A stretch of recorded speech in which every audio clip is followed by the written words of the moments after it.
Magandang umaga! Kumusta po? Narito po ulit ang update natin para sa lagay ng ating panahon ngayong umaga po ng November 24, 2023 na kung saan sa ngayon ay walang anumang sama ng panahon sa loob at labas po ng ating area of responsibility na maaari po na makaapekto dito sa ating bansa sa susunod po ng mga araw.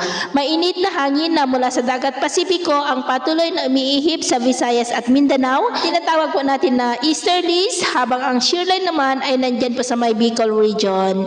At ang amihan naman ay patuloy rin ang pag-ihip sa nalalabing bahagi po ng Luzon na nagdudulot po ng malamig na panahon.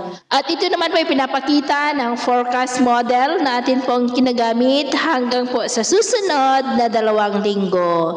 At sa lagay ng ating panahon, ngayong madaling araw ay may mga pulo-pulo na mga pag-uulan dyan sa may Babuyan Islands, Cagayan, maging po sa ilang bahagi ng Pangasinan at La Union, dulot po yan ng amihan.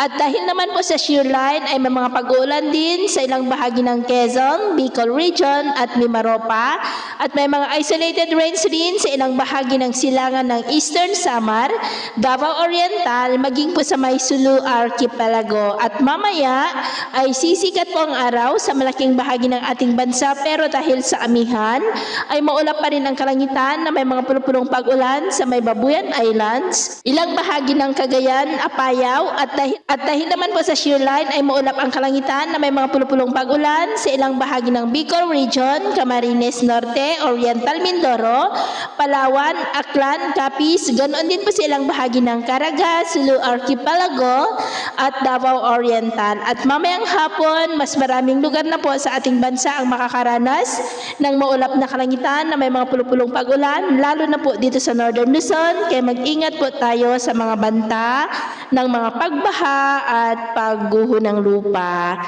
At sa atin naman pong mga baybayin, matataas po ang mga alon sa seaboard ng Northern Luzon ngayon dahil po yan sa malakas na bugso ng amihan na ang mga alon po ay posibleng aabot hanggang po sa 2.5 to 3 meters height.